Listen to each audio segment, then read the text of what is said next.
Well, it's now time for us to do the news, and we'll just have to apprise you of the latest. Now, in the first story, the Minister of Education, Dr. Matthew Opoku-Prempeh, has for the second time made a bold declaration by comparing 3 years of the Akufo-Addo-led administration to that of the country's first president, Osagyefo Dr. Kwame Nkrumah's.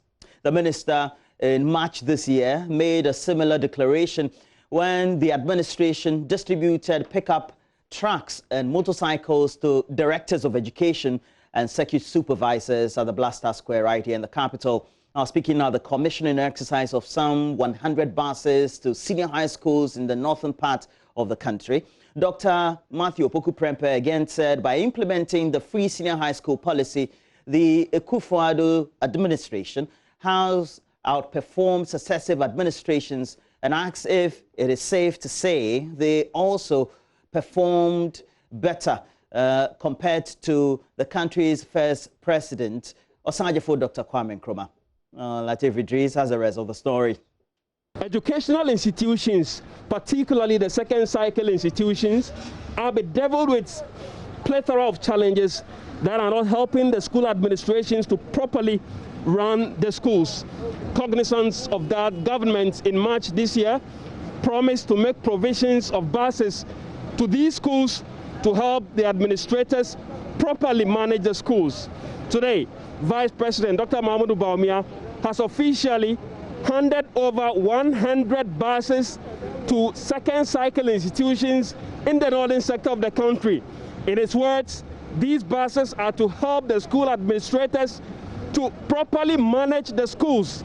First, I handed over 365 double cabin pickup trucks out of 840 procured by the government. These were distributed to all metropolitan, municipal, and district directorates of education, as well as selected agencies under the Ministry of Education. The remainder of the pickups are arriving, as the Minister for Education has said. I also handed out on that day 493 out of 2,000 motorbikes to aid the work of circuit supervisors and to further enhance their supervisory roles in the education sector. I further announced on that day that government had procured 350 buses for our senior high schools in the country, 100 of which would be distributed soon.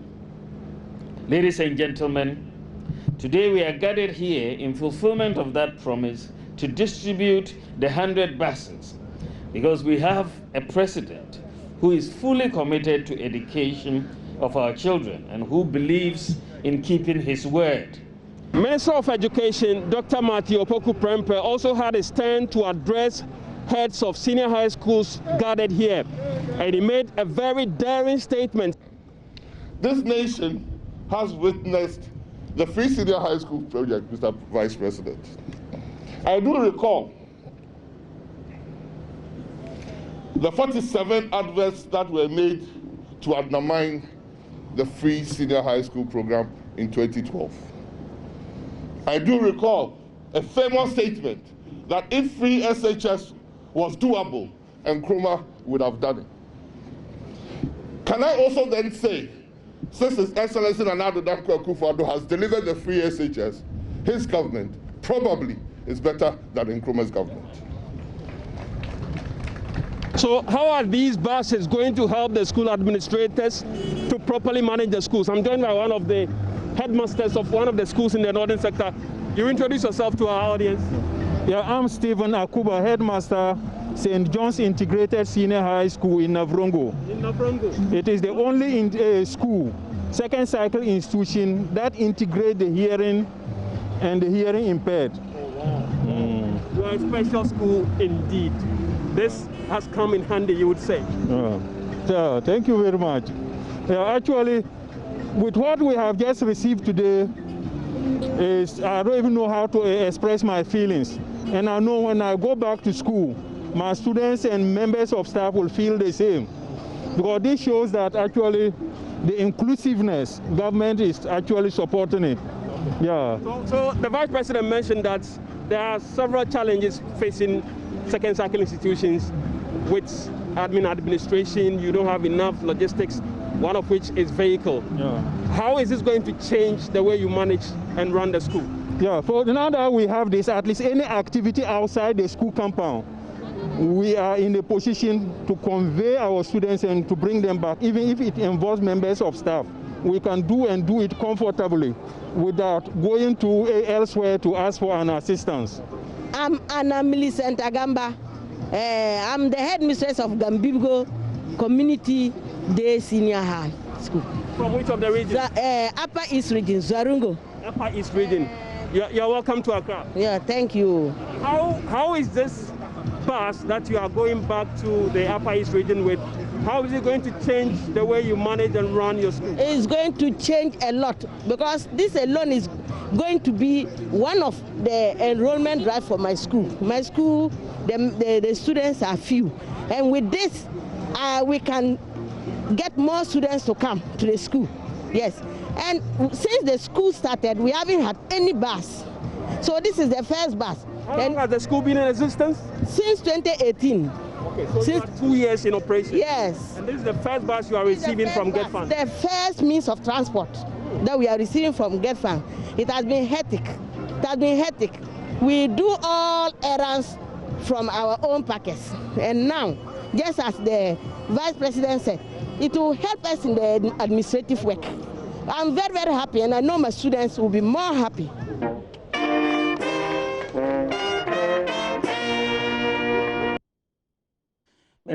Meanwhile, the Ghana Education Service has outlined the protocol for senior high school Form 2 students to exit as they vacate on July 31, definitely today. Now, a statement from the Ghana Education Service and the Ghana Health Service says students from schools where no case of COVID-19 has so far been recorded could vacate and go home today. The two services also urged the public to support the final year students with prayers as they continued with their exit examinations. And according to the statement, it also indicates that the president, as part of his gradual easing of the restrictions imposed on the country as a result of the pandemic, has ordered these partial reopening of the schools for final year and second year Go Track students. And to enable them also do the exit appropriately, students have been encouraged by management of the GES as well as the Ghana Health Service to use the opportunity to thank and also appreciate all staff of the Ghana Health Service and the Ghana Education Service for their appreciation of efforts made so far by the administration. Management of GES and also the Ghana Health Service urge the public, especially parents, to continue to support final year students with prayers as they continue with their final examinations.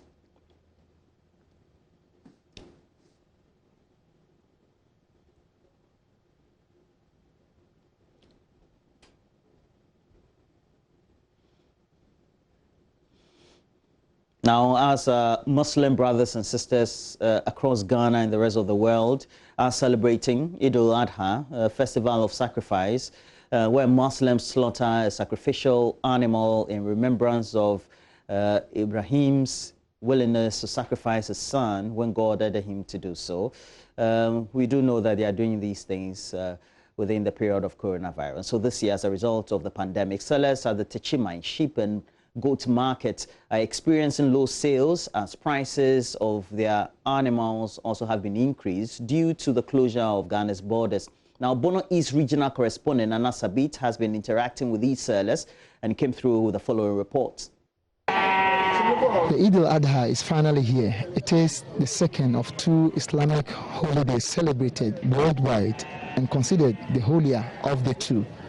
This afternoon we are here at the Techiman sheep and goat market. We're here to find out from the sellers here how the market has been compared to same period last year. We want to know if the COVID-19 pandemic, which has affected most trading activities across the world, has also affected their businesses here at the sheep and goat market. Join us as we do this quick interaction with the sellers here.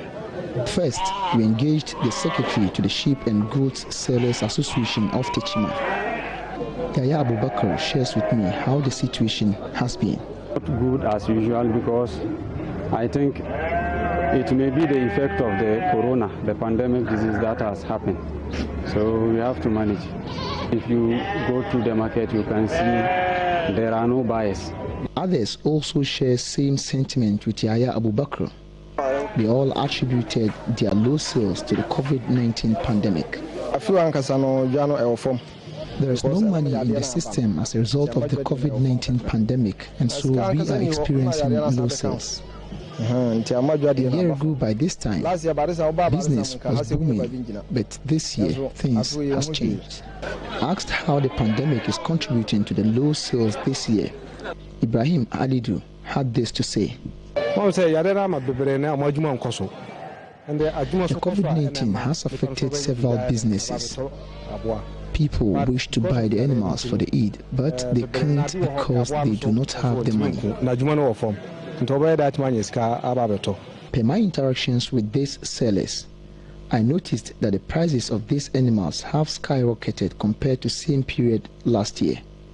Yaya Abubakar tells me that the closure of the borders contributed to the high cost of these animals this year. Oh, it's true, the prices are higher, but it is not that we intentionally make the prices to be higher. The time we were used to going to Burkina Faso to buy the animals, to bring them here and rear them, those times the borders were closed, so it has affected us. So we are relying on the local breeds, which they are very costly. So that's our problem. Faudulai Musa, who is here to make sales all day, he currently has over 100 sheep and goats. However, the lockdown, according to him, contributed to the high cost of these animals, as several businesses were affected as a result of the pandemic. 1,008. This goes for 1,800 cedis because the lockdown of the borders prevented us from going to Burkina Faso for the animals.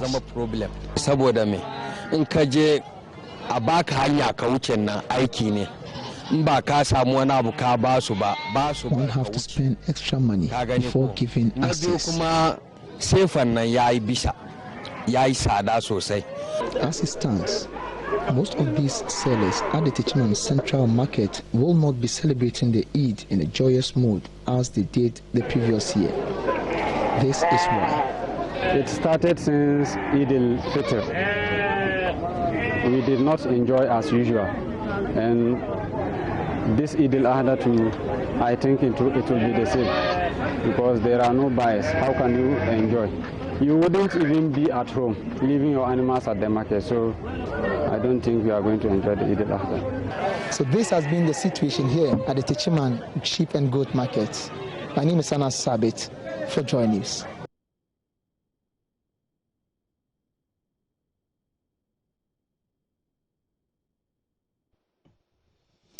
Well, so we have to end the news, but before we go, fish species in Lake Bosomtwe seem to have fallen drastically. A study by the Water Resources Commission has revealed that Lake Bosomtwe so far has lost most of its fish species due to increased human activity in the lake. Excessive fishing and bad farming methods by individuals along the lake and its banks are expected to be blamed. West Africa's biggest natural lake is also said to be losing its depth and volume of water. Nana Yaojima has been finding out more. The name of this water is Lake Bosomtwe. We have 22 communities around this lake. The length of the lake is 20 kilometers, 14 miles.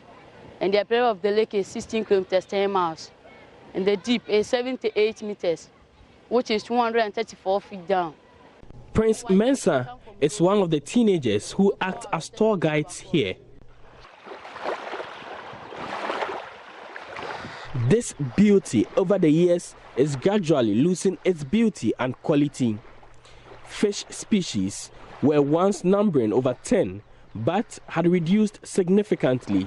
Fortunately, Tilapia bosomana, an endemic fish species, is one of the few species left in the lake. Senior Basin Officer Abena Dufie Redu Breman says enforcing bylaws on the lake is first step towards protecting it. There's a day that is set up, like a free day that nobody is supposed to go fishing. But unfortunately, this law is not being adhered to, and communities are fishing every day in the lake. So there's a lot of pressure on the lake. The areas that the fish spawn or breed should be left untouched. People are fishing these small fingerlings, and people are also cutting the vegetation where the fish hide and spawn. Vegetation cover along the lake is being cleared for plantain cultivation. Huge acreage of land across 22 communities around Bosomtwe has been affected.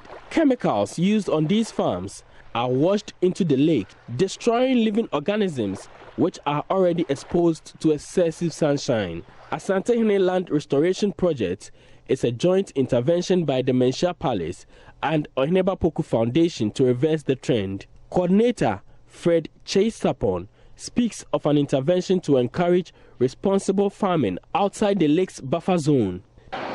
We clear the land, we leave the bush to dry up and then decompose on the land so that we can cover a wide surface area and then maintain the soil moisture. So we don't do seasonal planting, we can do all year round planting, and then make sure that we limit the use of agrochemicals.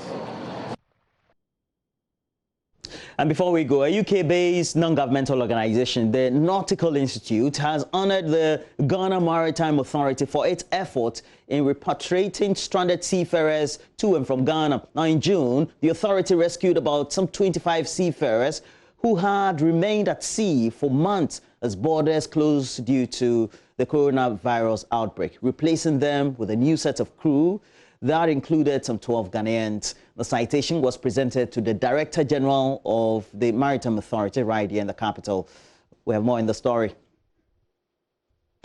Many seafarers who had been locked up at sea due to restrictions imposed as a result of the coronavirus outbreak were finally rescued by officials of the Ghana Maritime Authority, and arrangements put in place to ensure regular crew swaps to ensure the seafarers get the opportunity to spend some time with their families in these times of difficulty.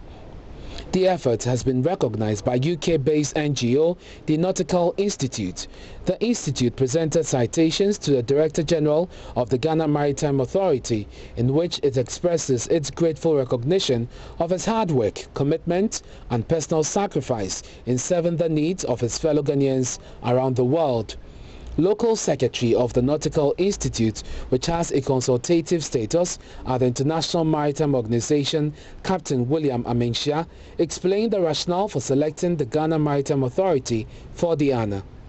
A number of organizations and individuals in some countries responded to the calls of desperate seafarers, and such countries finally emerged as areas of crew change, where private and public sectors came together to make the seafarers' movement far easier.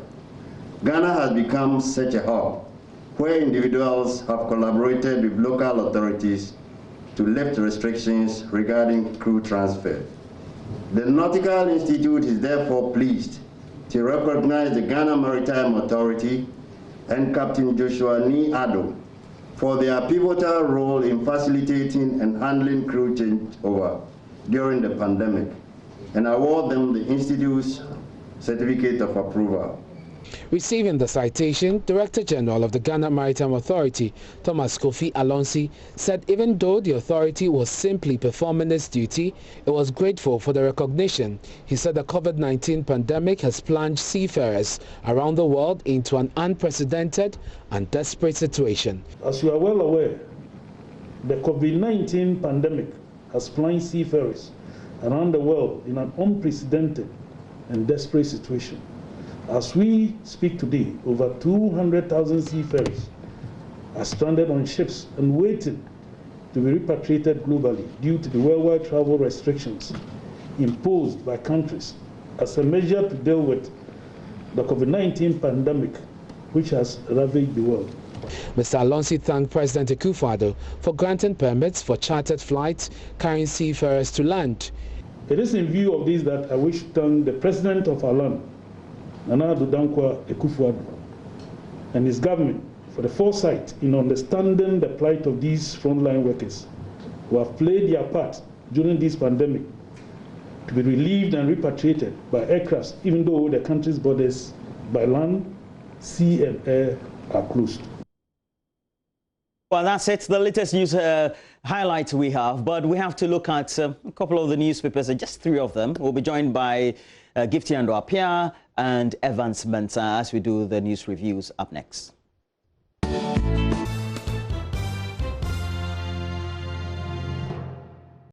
Well, thank you for again joining us for the special edition of the AM show. I know that for many of you who wouldn't be watching us before now, you know that I'm looking different. It's because of Eid al-Adha celebrations. I have to say that happy Eid to all our Muslim brothers and sisters.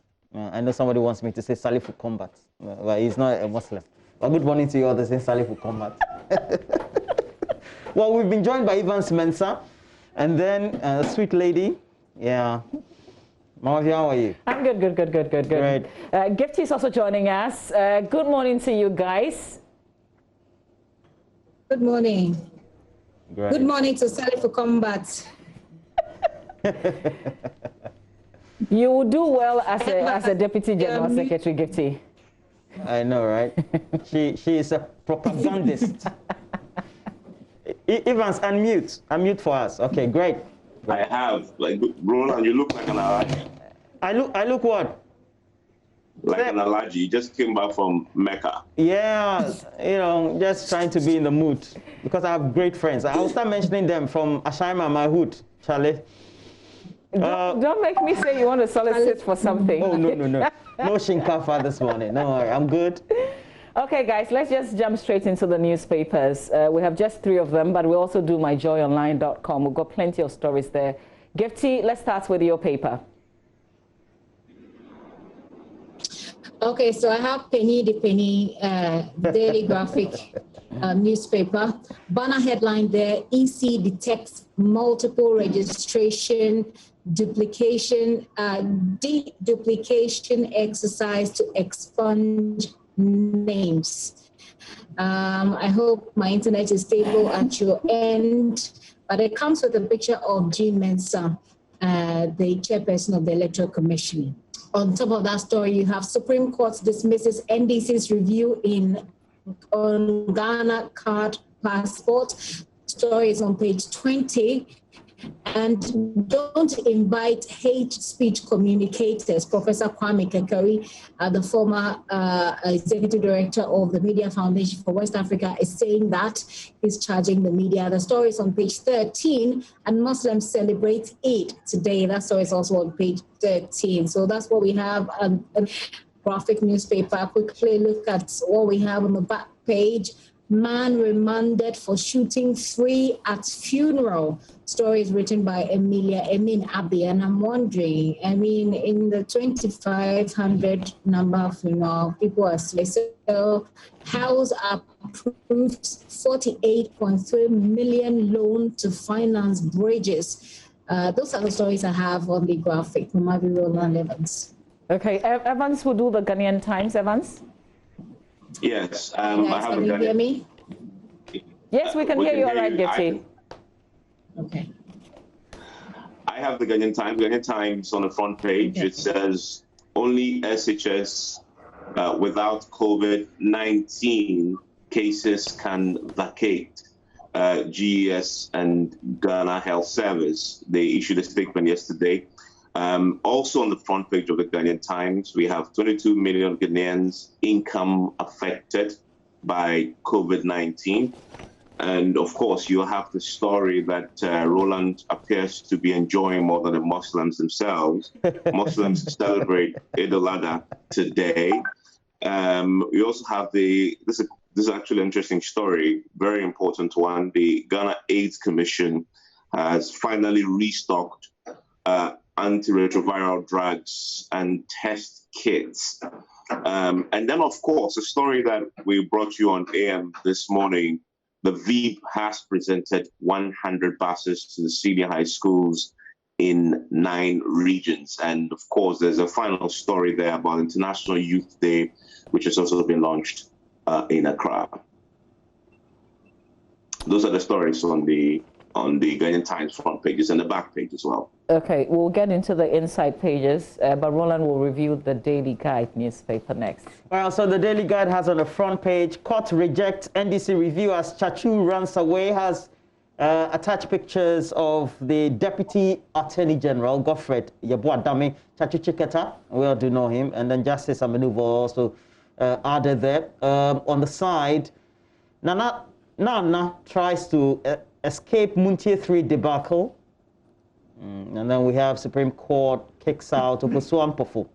Down there is a story about 12 million Ghana cedis spent on hot meals. And, well, the Deputy Minister for Finance had tried extensively to explain to Evans Mensah the other day, two days ago, I believe, about how we got to spend 54 million and what really the line items were leading to that final cost of 54 million. I guess the question we always ask. Government gives 100 buses to senior high schools. We brought you that story. On the back page, just imagine, a special prosecutor probes FIFA boss. And you know, he replaced somebody also who was under extensive investigations from the FBI and the Swiss authorities and led to his dethronement in a way. That's Sir Blatter. And he also coming in and now being also investigated. Another special probe. Quite fascinating. I would want to work in FIFA. The day misses Premiership train. Yeah, they lost 3-1 to Brentford. And then we have other stories there. It's about Ronaldo splashing just £5.5 million on new yacht. I'm saying just because this is a drop in the ocean if you compare how much he's a billionaire now. So that's great. All right. Okay, let's do myjoyonline.com and then we'll come back and then take our picks. I've been looking at this 22 million Ghanaians income affected by COVID-19. The Ghana Statistical Service talking to people and making their research known, details of that. We know they've also been making some comments based on their findings on vaccinations, for instance. So we'll come back and deal with this matter. But let's check out what's on myjoyonline.com before we get into the stories proper. So if you go to our page, myjoyonline.com, this is our top story. My petition for release of Muntie 3 was appeal for mercy, not endorsement. That's according to Nana Opoku Ajimai, as she spoke to a radio station in the Central Region yesterday. Supreme Court dismisses voters' register case after Chachu Chiketa refused to present NDC's arguments. Can I say Akufo-Addo government has performed better than Nkrumah's? Opoku Prempeh jabs free SHS doubters. Damalovo's leave directive may have negative impact on audit services independence. That's in Tosai Development Initiative. That's attributed to that initiative. BAWUMIA wishes Muslims a happy Eid al-Adha celebration. Pool breaks on plans to implement Customs Amendment Bill. Minority to government. Damalovo has personalized Auditor General's office. That's according to Yao Boabinga Samoa of the MPP. GS outlines exit protocol for senior high school Form 2 student to vacate on Friday. Pray for Ghana as we combat COVID-19. Rollins to Muslims on Eid al-Adha. That was a joint statement from the former presidents and the former First Lady. All right, guys, let's begin with you. What stories do you want to highlight on? I think Evans should start since I'm a regular. He's a visitor. Let's allow the newcomers to talk. Yeah.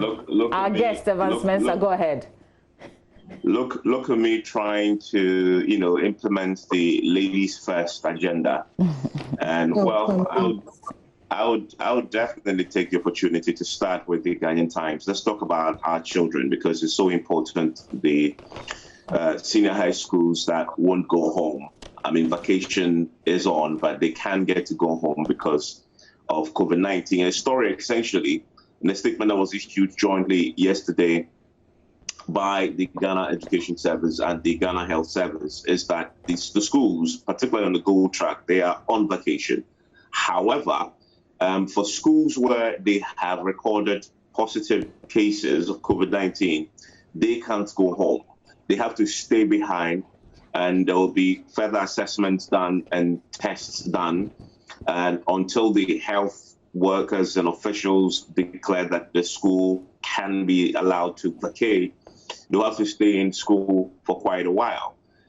Yesterday, for example, I was speaking to the PRO of the Ghana Education Service. I was asking him whether they know as of now how long that process is going to take. Of course, they don't know, because it's all pretty up in the air until the health officials, based on testing, could determine how many people's in a school are affected, the treatment they're going to be on, isolating them for 14 days, and making sure that they've all recovered. They have to be done several additional tests. You can make a decision about timelines. These is very, very challenging time. I'm just putting myself in the shoes of a parent whose ward is in one of these schools. It's just going to be one of those challenging periods for parents, but also most importantly for the children. And Evans, to think that these are children who had to write exams. Look, nobody likes examinations. You see the opposition that the teachers put up when they had to write their licensure exams. Nobody likes examinations. So these are young people whose brains are still developing. They've gone through this traumatizing experience of, first of all, the COVID, the uncertainties. Then now they have to come back to school, congregate when people are actually being told to isolate. They've dealt with that.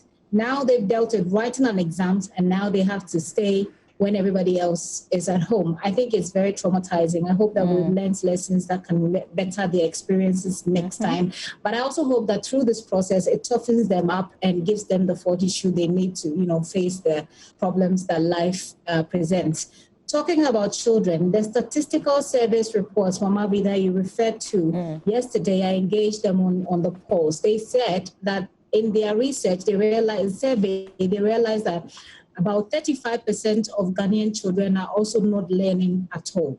So you see that people are at home and we're doing this radio and TV learning, etc. Joy learning, for example, is one of the sterling examples available. But the Ghana Statistical Service is reporting that they found that 35% of children, they don't have internet access, they don't have TV, they are not learning, like they are not doing anything at all.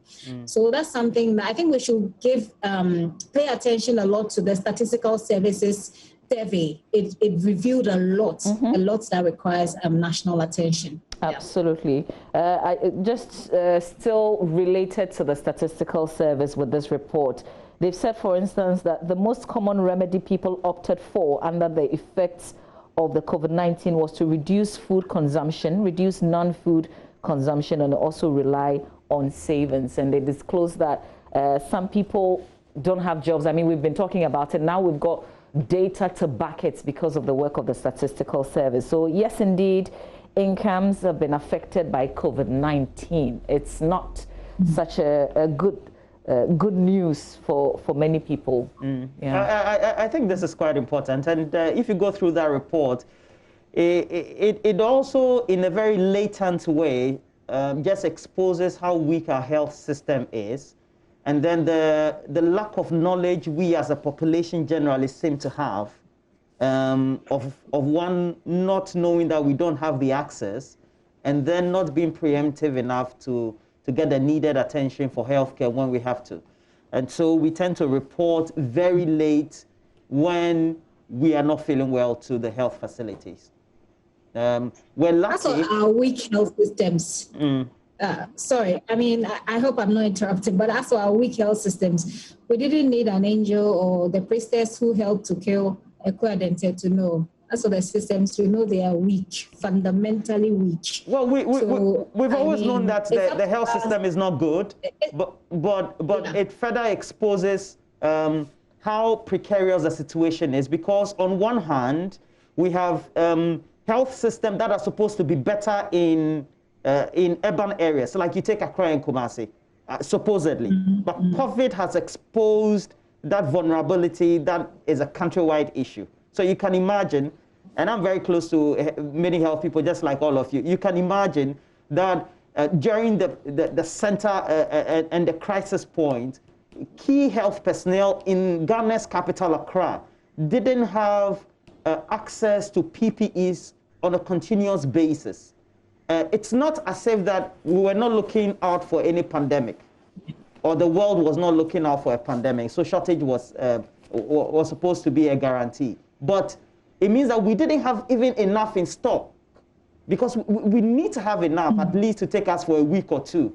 And knowing that you have somebody who lives with you and goes to the treatment or the clinical ward and is exposed, that's a difficult thing, I think. It is. I mean, the very final one on this, back to the story about the COVID-19 in the schools, there's a fundamental question that also needs to be asked. So for those schools that are being asked to go home and vacate, I mean, what's the basis for making the decision that everybody in the school is negative and therefore can go when we aren't doing testing? So yesterday when I asked the PR of the Education Ministry, so what is it, how are they making the decision that a school is clear to vacate when he admits that there isn't testing in the schools? They are not doing mass testing. That in itself is a challenge, because schools can be cleared to go home. If you haven't tested the children, you won't know that, you know, some of them do have and may be taking the virus back home. It's only those schools where people have shown symptoms, then have been tested, then they get to know. And of course, we all know there are plenty asymptomatic people who still carry the virus around and who can still spread it. So that is one of the key areas that I get to see going forward. I don't know whether policy must change as far as that is concerned. And we had parents say, we need our children tested, and government needs to consider changing policy on that. Yeah, I listened to that conversation, Evans, yesterday, and from the Ministry of Education, it's not part of their strategy. I heard the PRO say that many times to you yesterday. General testing wasn't part of their strategy. So I guess a change in policy. And I don't know why that's not possible. We got quite an amount of money in the COVID Trust Fund. Yeah, and just this week, I read that Newmont Ghana is committing about 3 million. I've forgotten if it's dollars or cedis to Noguchi to help with the testing process. I mean, at least for these children, we should be able to be testing them. I don't know what the difficulty is, really. But otherwise, we're just going to keep spreading and spreading. And yeah. Gifty, what would be your own pick? Anyway. Gifty lives in the Eastern region, I think. Well, my the internet is always bad. Stop talking about the Eastern region. We've got great internet. So I've talked a bit about that, but I found it interesting, the distribution. No, I don't know. I don't know why. I guess because I stayed on too long.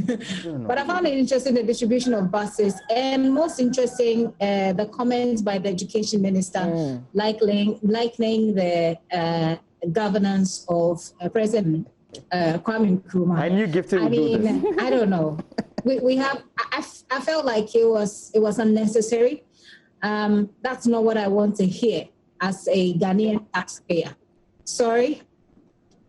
I'm just saying that as a Ghanaian taxpayer in COVID-19, you comparing your governance to the first president of the country in the way he did it. I mean, to essentially score political points. It's not understand. It's a political season, and so I can understand. But I think that the comments was really unnecessary. We should look at how we ease the emotional stress that we're causing to these children. For me, unnecessary. Yeah, I mean, I must say though, I mean, I agree with Gifty that we could definitely have done without the comments comparing what this government had done to what Nkrumah had definitely done. It's actually a distraction from what, in fact, is a very good initiative, which is the distribution of buses to these schools. And so, of course, in telling the story, and I don't know why politicians continue to do this, in telling the story, you would actually see, and if you look at my journal line, the headline, it's about the comparison with Nkrumah.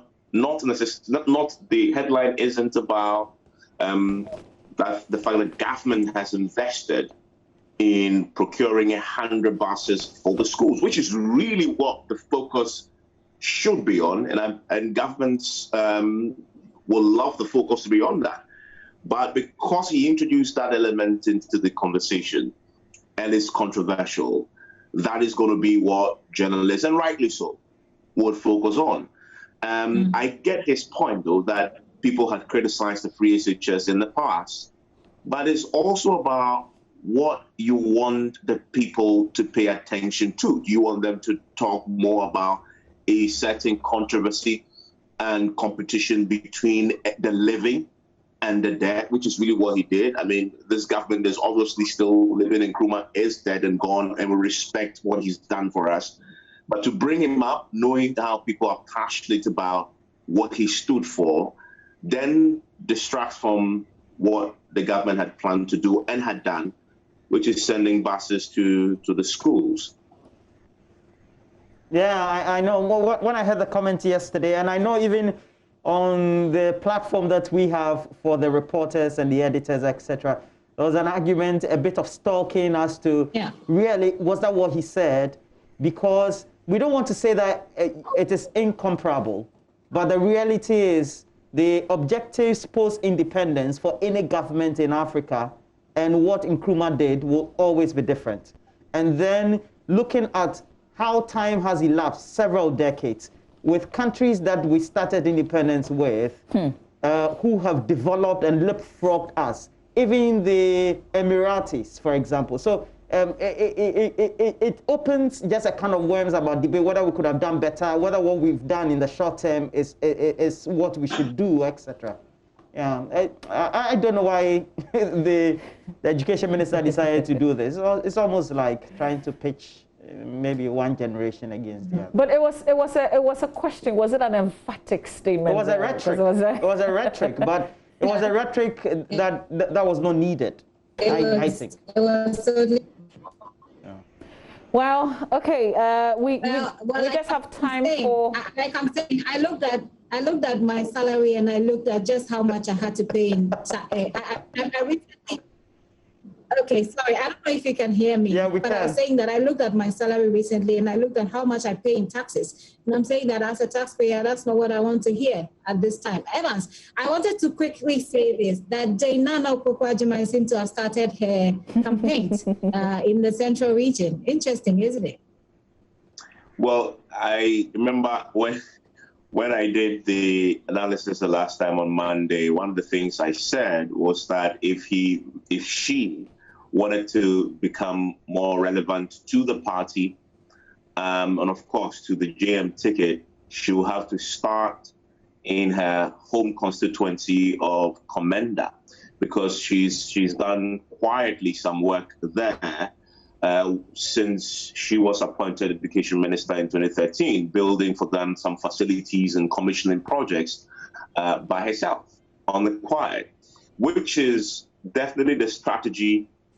And it was in our strategy note as part of the analysis we did that she should go there and use that as a trump card to sell herself and to gain acceptance, which is what she's done. I mean, the first place she went to after she was outdoored was to go to Komenda.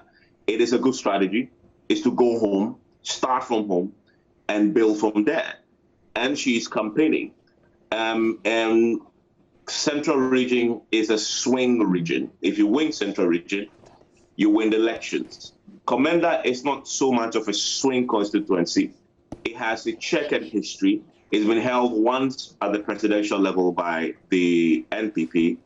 At the parliamentary level, it's been held by the CPP. But other than that, it's always been held by the NDC other than 2012. And so it's a good strategy for her to pursue.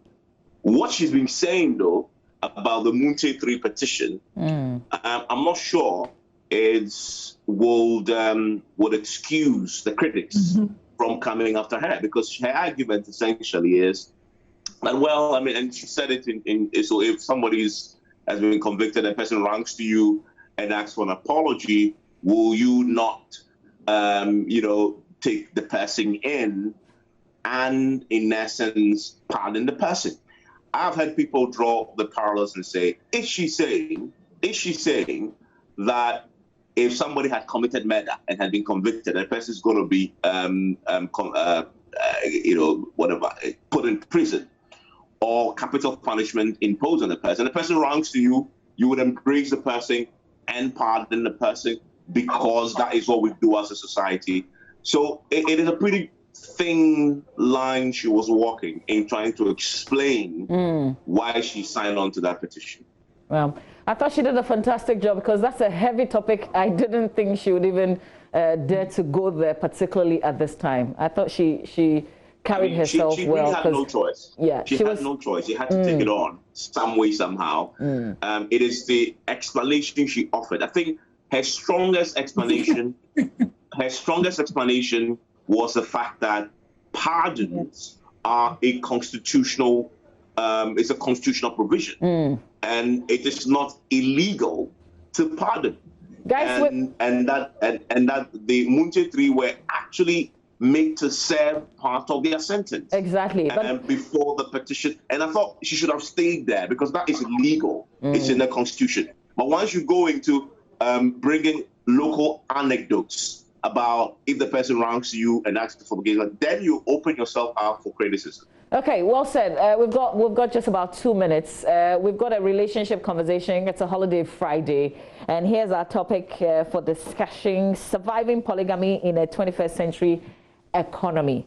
That's what we're discussing today, and I definitely want to hear from you, Gifty and Evans, your take on this. Gifty, this time you have to go. Please, leave me out. Excuse me, Gifty. Do we ever leave you out of any conversation? No, but I if I must say, if you can hear me, Mabi. Excuse me? Since Gifty said, can you hear me, Mabi? Yes, Evans, I can hear you.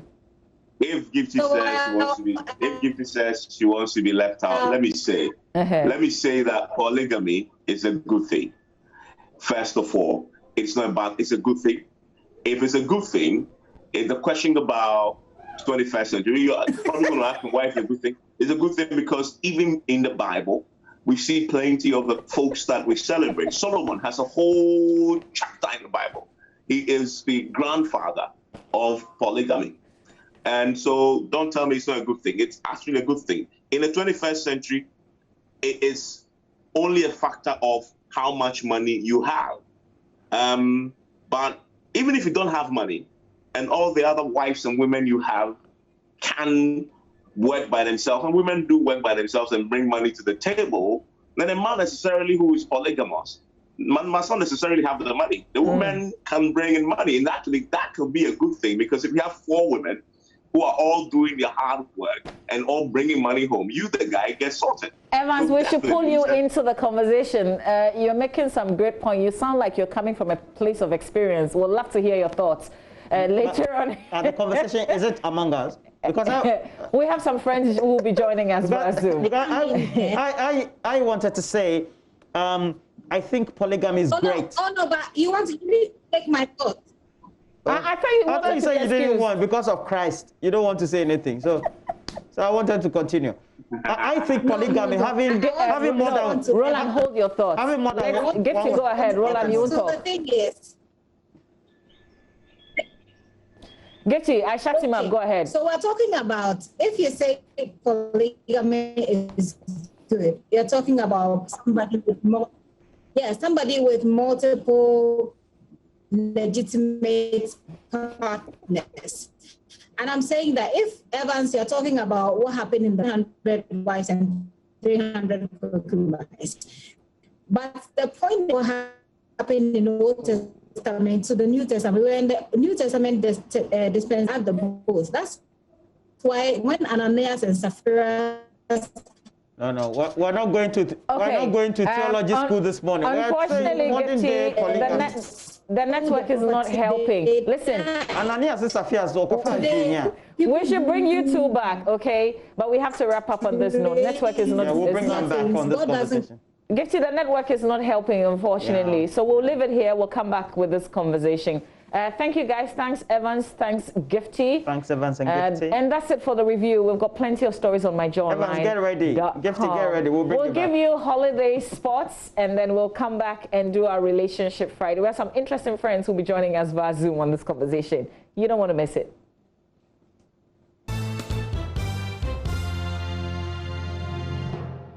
Hello, welcome to the other edition of Sports here on the AM show. Hello from me, Asari Bedell. Fulham are just a game away from a dream Premier League return, and we build up to this weekend's FA Cup final, Arsenal versus Chelsea. But first, members of the Ghana Football Association want 51 articles in the current statutes put together by the now defunct Normalization Committee replaced. The association will organize an ordinary congress on August 27, and clubs have tabled a proposal to have the 51 articles replaced or expunged. Here's a report by Muftau Nabila Abdullahi.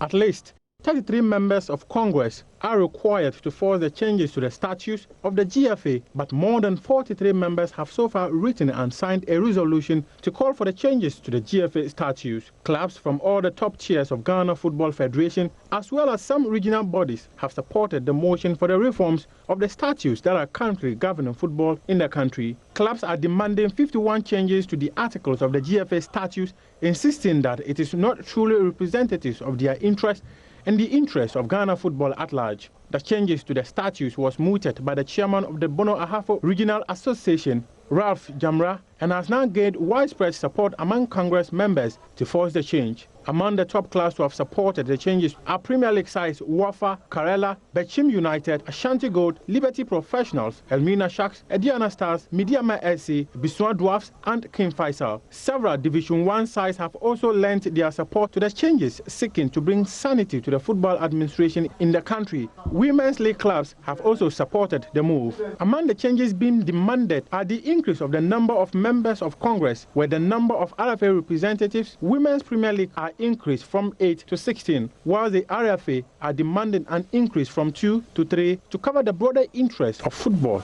in Ghana. The members are also demanding that there should be an increase to the number of members of the Executive Council by 7 to ensure broader views in the Council. They are also calling for the number of Premier League clubs at the Executive Council to be increased from 5 to 6, whilst Division 1 clubs want to be 5 at the Executive Council, with the RFAs also increased from current number of 2 to 5, with 2 slots left for the women's elite clubs. The other key change being sought after is to reduce the agitation, tension and anxiety that surrounded the recent GFA election, with the proposed changes seeking clarity and simplification of the electoral process. Portion of the proposal submitted to the Ghana Football Association and in possession of Joy Sports reads, and I quote, "For the elections of the president, where there is only one candidate, the Congress may decide to elect him or her by acclamation. Otherwise, if there are 2 or fewer candidates, a simple majority of more than 50% of the valid votes is necessary." The proposed changes document said, if there are more than 2 candidates for the election of president, the first 2 would be picked to enter into a runoff, after which a simple majority shall determine the winner. A majority of members of the GFA Congress are said to be unhappy with the current statutes put together by the now defunct Normalization Committee.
Second fool, no be fool.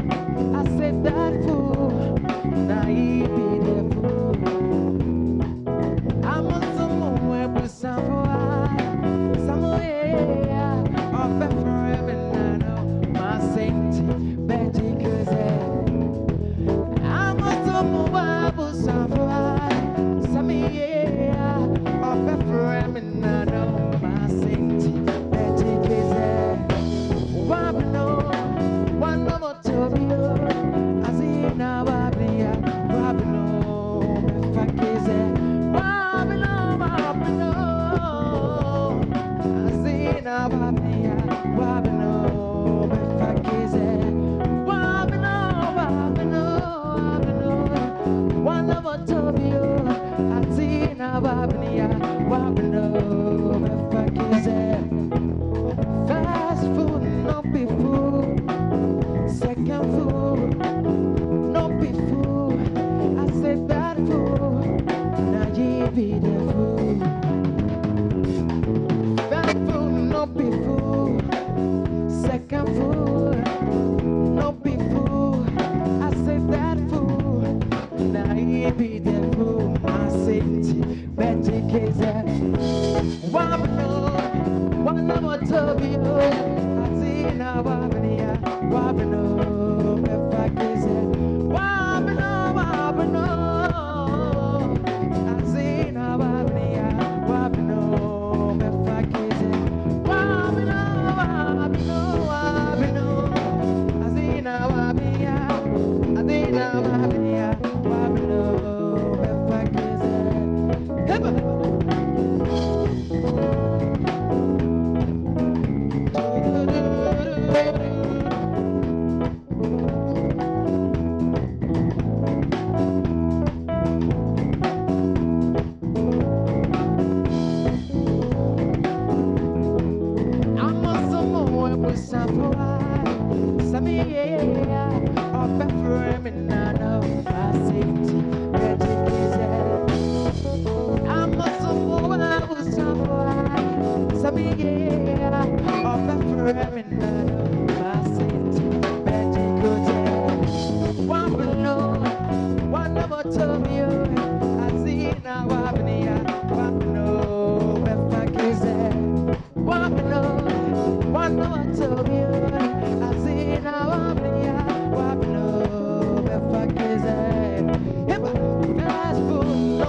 Babia.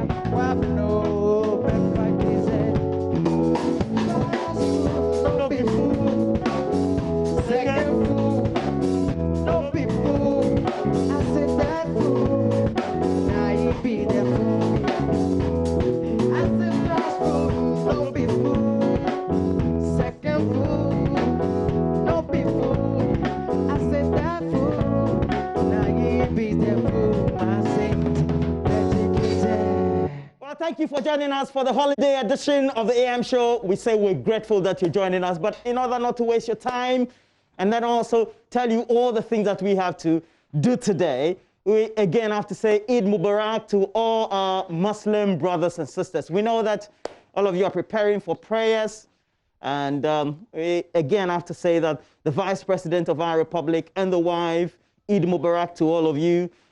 Sheikh Nuhu Sharubutu, who is a National Chief Imam, happy Eid to you as well, and all our Muslim brothers and sisters all together. We say we're grateful that we have a great country. Now, make sure that you get interactive.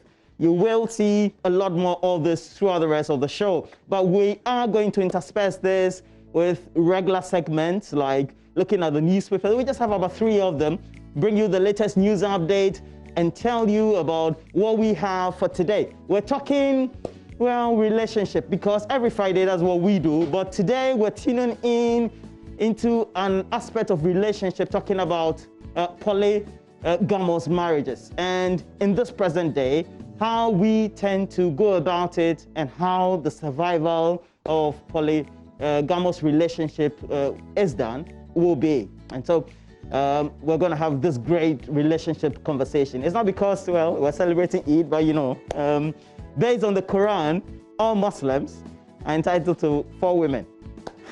4. That's a good thing, right? Yeah. But how do they go through the nuances? And even for normal people who want to marry more than 1, 2, 3, 4, how do they go through the nuances, so to speak? Then we're also going to have a great conversation that definitely also is going to bog your mind. And as we do that, we do have Frankie and the Elite Band, and Frankie has been doing some great time. Frankie, thank you for joining us once again. Thank you for having me. Yeah, and you're going to give us great songs, right? Sure. Yeah, try and add some Islamic and some Hausa vibes in there. No worries. No worries at all. So straight away, let's bring to you the latest news headlines we have, but the band is right here with us. Frankie and the Elite Band. Thank you for joining us for the show.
See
go say, she go say,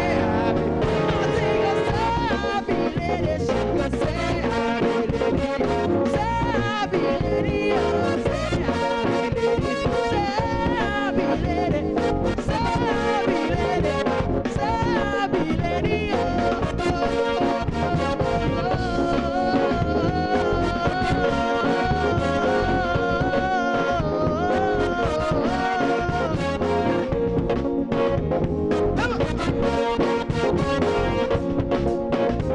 Let's do this. I want to see you, my paradise. I want to see you, my paradise. I want to see you, my paradise. I want to see you, my paradise. Yesterday, evening time. Yesterday, evening time. Your girl is right. Your girl is right. She no mind you. She no see you. Come on.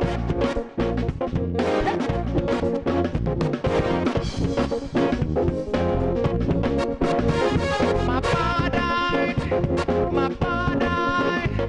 the way you do, it is not fine. The way you do, it is not fine. Every day and every night, I suffer money matter. I suffer money matter. The way you do, it is not fine, fine, fine, fine. If you're gonna woman, African woman, don't agree. She go say, oh, oh, oh, oh, oh, oh, oh, oh. If you're gonna woman, African woman, don't agree. She go say,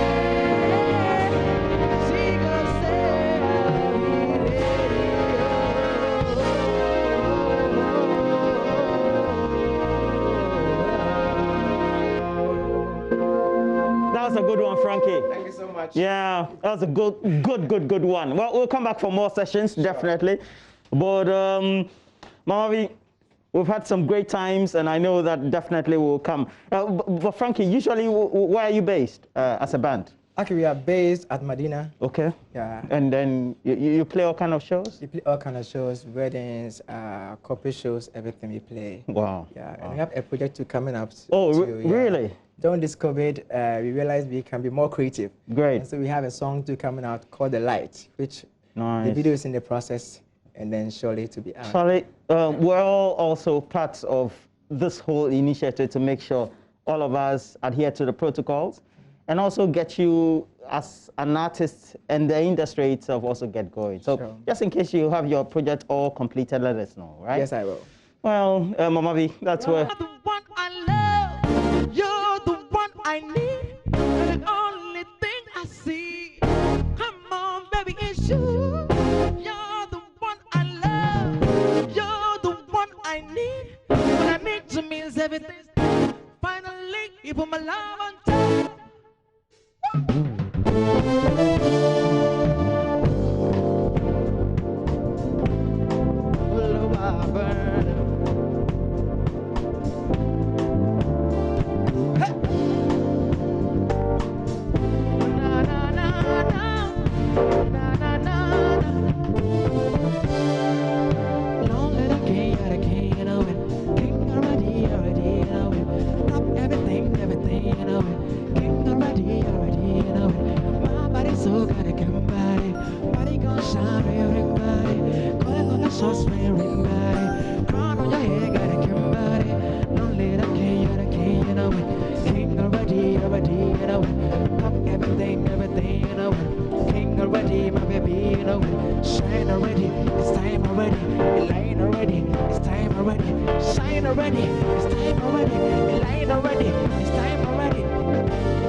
Just cover my face, can't let me lie. Big my way, no day way. Tell him what's it for? Chiba, oh, the red, take a down, riding with me. I know it, time for nothing. My nigga, what's it gonna be? Chiba, oh, the red, take a down, riding with me. I know it, time for nothing. Making no say anything when you do, they must comment. So anything when I do, I just try to do on my way. Plenty so far away we face. Yes, to make sure money there. But if people them go say I don't want life, I don't want die, I don't want heaven, I want enjoy, I want some life, I want my life, I want build up, I still want turn up, my nigga, what's it gonna be? G-Wagon, oh the Bentley, take a down, riding with me, I know it, die for nothing, my nigga, what's it gonna be? G-Wagon, oh the Bentley, take a down, riding with me. The fact that my happiness keeps on packing. In a one night for so some chocolate flow like the ocean, my boat I'm flooded. So I drink the banana, my bro, my family, frozen change. When I got the money and I go same change. Make a tell you straight to one at my mate. If you become missing, I'll be hard or stay. But the people that can say I don't want back, I don't want die, I don't want back, I want enjoy, I want chop life, I want buy a motor, I want good house, I still want turn up, my brother, what is gonna be? To walk on, all the friendly, they got them running with me, I know we die for nothing, my brother, what is gonna be? To walk on, all the friendly, they got them running with me, I know we. King already, know it. Stop everything, know it. King already, know it. My body's so good. What were you doing before? I was Dancing or attempting to dance? No, I'm just enjoying music. Don't try to be. Can you make another move? Oh, right now there's no song. No. I'll be the sound. Do it. Can the butt like just something light? Just a hand. Roll, go. Okay, this one is better. And this dance is better. I think this one is better. So stick to this move, Roland. I think don't do the other one. The other one like some. Well, there'll be more from the band. Right now, though, let's introduce you to our Friday relationship conversation, and we want all of you to get on board. We're talking surviving polygamy in a 21st century. We've got our friends joining us via Zoom. They're connecting with us. Let's say hello to Merita, to Prince, and to Elisha. If you guys can hear me. And you also have to give us a call later on 0302-211-69102. Surviving polygamy, your experiences, definitely welcome. Roland has an experience because he says polygamy is good. Yeah. But if you can afford it. If you can afford it. In this 21st... I can't afford it, so. Hello, gentlemen. Prince and Elisha, I see you. Good morning. Good morning, nice lady. Okay, that should be Prince. Yes. Okay. Hi, Elisha. Can you wave? Good morning. Okay, good morning. Marita, hi there. Hi, good morning. Good morning. Good to have all of you join us on this conversation. So, straight away, where do you each stand on this? Marita, let's start with the lady. Okay. To start off, I'm a monogamous person. I believe in monogamy. Okay. But even in this monogamous society, there are very powerful people practicing polygamy on the side. So it's a relevant issue right here, even in our monogamous society. Okay. One man, one woman right there. But even with that, there are things on the side. Prince, you kind of disagree with Merita? I think yes, but first and foremost, let me first greet our Muslim brothers and sisters. Happy Salah, I don't know. We wish them well. I think we've come a long way as a country, and We wish them well today. The Association of Patrol Team to collect meat will be coming around. So quick one. I am very happy my lady went straight ahead and made it clear that she doesn't support polygamy. I do support polygamy, but before you enter into a polygamous relationship, being a man or a woman, one thing we find it difficult to understand as a people, we need to educate ourselves. When you mention polygamy, people think it's all about a man picking two women, but it goes beyond that. Polygamy can also mean a woman taking two men, which is described as polygyny, and polyandry, and the man polygyny. But now, how common is that? How common is that? It is very common, but as humans, we are hypocrites. So we try to massage things to make it suit what we want. Now, before somebody can enter into a polygamous relationship, there must be some structure, some particular requirement the person may have to fulfill. You made mention of financial muscle. That is one of the basics. Aside that one being one of the basics, one of the most important things is the psychological makeup of the person who wants to enter into such a relationship. Right. Because, even picking one, it is difficult. Human beings are selfish and greedy. Okay? So when you want to combine two people or more into a relationship which you cannot even handle one, my brother, you are in for trouble. My sister, it is not going to be easy. But aside that too, physically, you as a person that wants to enter into such a relationship, you must be appealing, you must be strong and mentally ready to go into such a relationship. When we come back to our 21st century polygamy relationship, let me look at the immediate things happening. We have massaged it, as I said earlier, to make it suit us. We have what we call the side chick and the side guy thing. That is exactly what we are talking about. But religion and some one or two social stereotypes that we feel we should go by is making us, veer from the natural or scientific thing.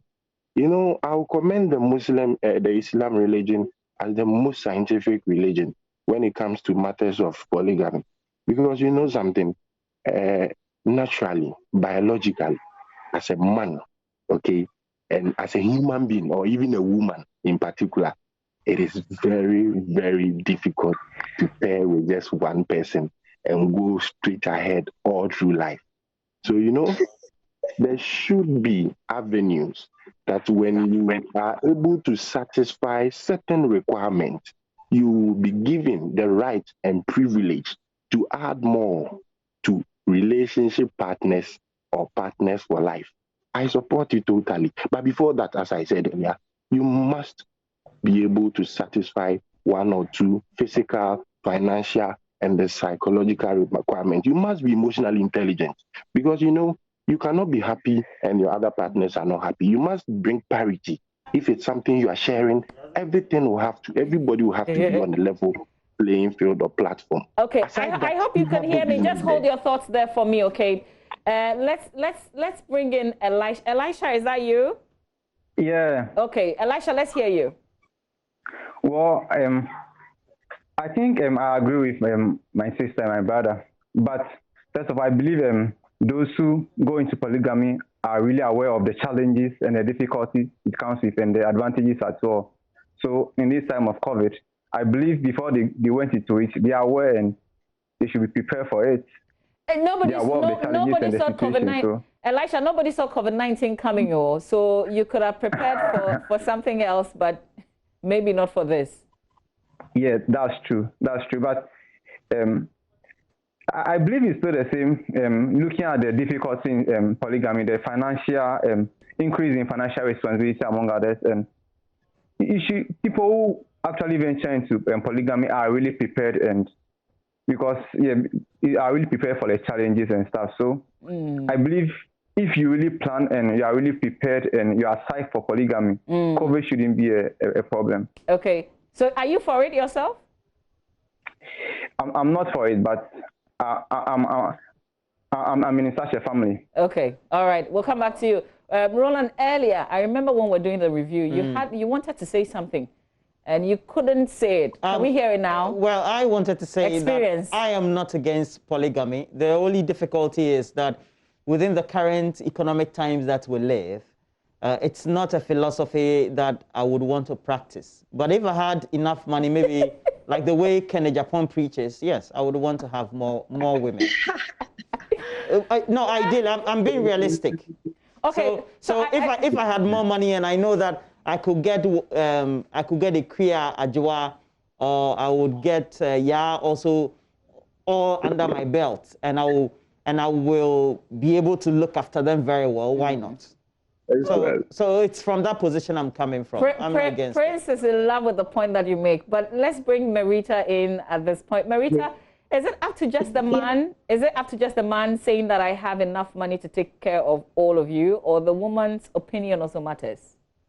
Well, yeah, the woman's opinion matters. And it's not only about money here. I hear all the men talking about whether they have the financial muscle or not.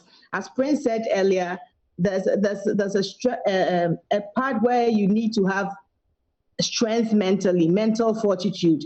And this is where the struggle to split time, the struggle to be able to, in principle, a husband ought to treat all the wives equally in a polygamous setting.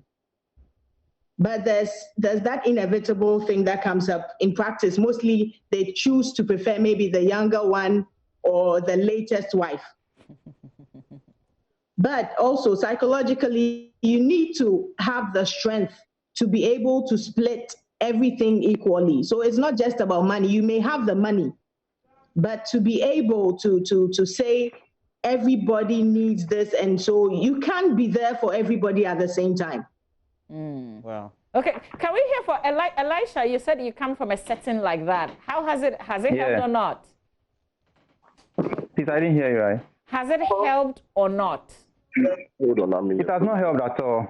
It has not helped at all because the father has to split his time, just as the lady said, and as children, you don't get enough time to spend with your dad.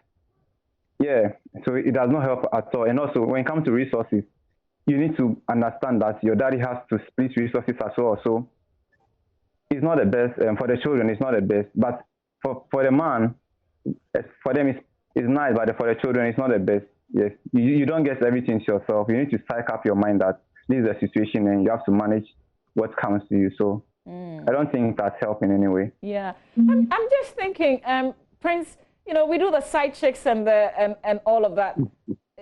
Why not just formalize it? Because you do it anyway. Yes, that's what I was talking about earlier. You know,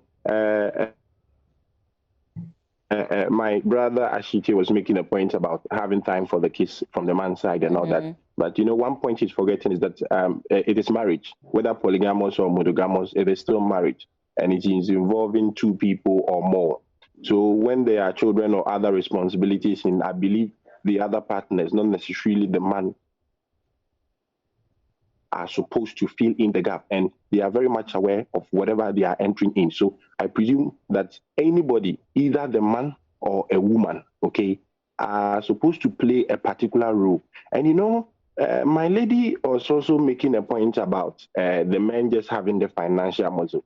You see, we are making this statements based on our cultural setting, what is very prevalent here, what we can see and relate to. Our brother Ashite made mention of the fact that he also comes from a home like that.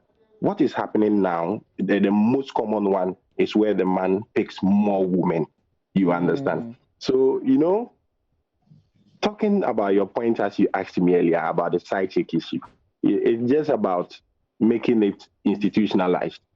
You know, our religion is killing us.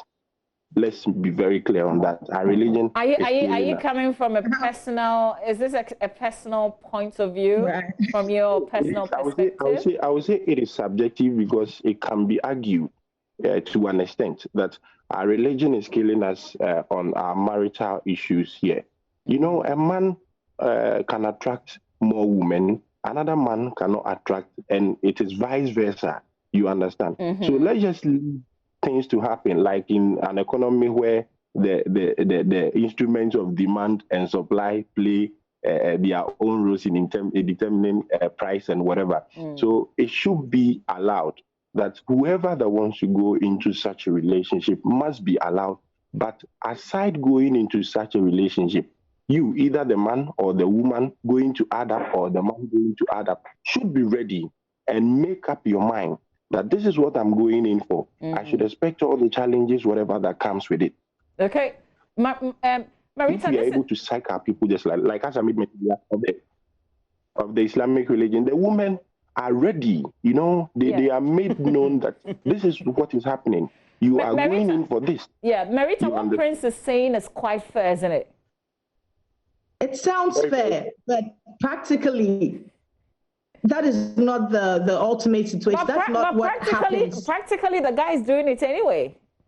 He is doing it. The only thing is you don't know about it. It's not just about the guy, as I said earlier. It's not just about the guy. The guys are doing it anyway. But should we interview the women in such relationships? They wouldn't want it that way. It just happened, and they are there, but they are not happy. They are not getting all that they are supposed to get. Women want to have. Marita, even if the man is one, you still not get everything that you want anyway. Yes, that is it. So that's what I'm saying. That ultimately, that is what's happening. I think generally, women seem to be very much possessive in relationships, right? And that's my experience. And they want to have it all, but in a society where we know that because of that possessiveness, women tend to create a lot of confusion and clutter in the minds of many men. We would want to be free, so that we tend to divide that attention. So that you think that you want to own one man, that will also be withered down or watered down in a way, so that you don't only have to share one man. I think that if we have a situation where, for example, if I could have afforded, I would have married maybe 2 or 3 more. For real? Well, I'm saying if I could have. Yeah. So for you, Roland, is about the money. If you had enough money and you could afford, then that's what you would do. I think so, yeah. But have you thought about, because Elisha shared his experience, have you thought about how you manage the children? What do women do? I'll share my time among the women. So what is time? What is the children? Children, you can manage them. Wow. Look. The reality is that even if you're single, the women tend to have more time because of the motherly care that nature has bestowed on them. Exactly. Towards the children. The children will still regard their mother anyway. Exactly. And leave you in the doldrum. So I don't see. I'll go to Alicia, but I think Marita wanted to say something to Roland. I was saying, I was saying that we are talking about polygamy in this COVID era. Look at a situation where you are a polygamous man, but due to the restrictions in COVID, you are forced to quarantine with one of your wives. That is with the assumption that the police or whoever is making sure that restriction or the lockdown is being maintained will not allow you to go and visit your other wives. Because I'm thinking in a society where I'm allowed to marry 4 or 3, I should be allowed to visit, whether there's restriction, lockdown, or polygamy. Yeah. Elisha, if you have one advice for men, especially. Yes, Prince, conclude. Should I go on? Yes. Elisha, I was just going to say, if you have an advice to give to Roland and Prince, what would it be? Okay. Because me, I'm with Marita. I hold Marita's view. Yeah, I think I'm very sure Roland is not coming from a polygamous house, because I wouldn't say what he's saying. You know, I watch my mom feel lonely sometimes when my dad is not around. And looking at my situation, I don't think I'll ever desire to have 2 wives, because I look at my mom, I feel like, where is your husband? Like, your husband is somewhere else. And sometimes when I'm having my good time, she tries to come to me and try to create a conversation. And I feel like, Charlie, you need to leave me alone. You have a husband. And And looking at that situation, I believe if Roland was in my situation, he would never desire to have two wives. Yeah. No, I don't want to be in your situation. You don't understand me. I don't want to be in your situation at all. The thing is that Roland, you think money could solve it? You know one thing you have to understand. Prince. Yeah, I'm listening. You know, one thing you have to understand is that your mother entering into such an institution, okay, it's a choice. First and foremost, it's a choice. She made that choice. You were nowhere. She made it. Fine. You would have your views or whatever you think about it, but it is her choice. She knew the repercussions of whatever she was entering into. But he is feeling the effects, Prince. He is feeling the effects. What he is sharing is what he has felt. But from the young man's statement, you can see like the mother was not complaining. You were the one complaining. But the mother wanted a bit of his time. Even in monogamous relationships, there are challenges. No matter what, there are challenges. So that is one of the challenges of a polygamous relationship, which anybody entering was very much aware of and was ready to deal with. Yeah. And secondly, it is a calling. It's not every man that has the privilege to add up. Wait, clarify. When you say it is a calling, what do you mean? Calling. How many men? Even one woman is it easy to manage? So when somebody has this divine calling to add up, how many women? Just look at the ratio of men to women. Okay. So if people have been given this calling, actually add up one or two or more and manage them. Though there are challenges, definitely they are going through. Had it not been the polygamous relationship, I should say, will you be alive today? Where will you be? You are here telling us that it is not good. Where will you have been? I want to comment. And let me ask the ladies. Do you want your man to add up a legal wife? No. To you, or you want him to go out and add a side chick? We don't want any of the options you've given us. At the end of the day, you are still going to endure it. So why don't you want it formalized so that you know this is my husband's wife, this is my rival, this is what we are doing, this is our plan? Don't you want it that way? Can I ask you a question, Prince? And please answer yes or no. Do you have that divine calling? Okay. Do you have the divine? I've not gotten the message yet. Elisha, you wanted to say something when Prince was talking. Yeah. I'm still listening. Well, I think Prince is speaking from a selfish point of view. Like most of the guys who goes into polygamy think of themselves, but ladies need care. The children need care. And I believe when you think beyond yourself, polygamy will never be an option. Let's invite our viewers into this conversation. Give us a call. We'll spend some 5 minutes picking your calls. 030221169102. 030221169102. And Elisha, just based on what Roland said, do you think more money, like plenty money, could have done anything different to your own family? Not at all. It's not about the money. It's not about money. It's about care. It's about you being available. People have money and they're still lonely. People have money and they're not happy. It's not about that. Especially the children. Children need daddy to talk to. Try being poor. You will be more lonely than you're rich. Let's go to the phone lines. Robert is joining us. Robert is joining us from Kaneshi. Robert, good morning. Yeah, good morning, Mama. How are you? Very well. Happy holiday. Let's hear your thoughts on this. Thank you. Yeah, Mama, very interesting stuff there. I want to say that two things. Number one is that we have to be very careful. That one, even the Muslims, I did a little bit of Islamic religion. Okay. The Muslim marrying for what the Prophet was telling them is this: when you have, for instance, when you have sex with this person, you have to go and have sex with all of them. There shouldn't be any selfish. If you give birth to 2 children with one wife, make sure that you give birth to 2 children for others. So even then, they are not be able to fulfill exactly what they are told to do. Now, again, when we come to, Roland was talking about getting money. Money is not enough. The children need care. In fact, if you have one wife with 3 children, 3 boys, I get time for them, and I'm going to add another responsibility to it. Let's be reality. I don't know whether Roland is just joking about the whole thing, but in reality, it's not easy at all. Yeah. Robert, thank you very much for sharing. Abdul Waris is also joining us. Good morning. Good morning, Mamadou. Yes, sir. Happy holiday. Thanks very much. Okay, let's hear your views on this.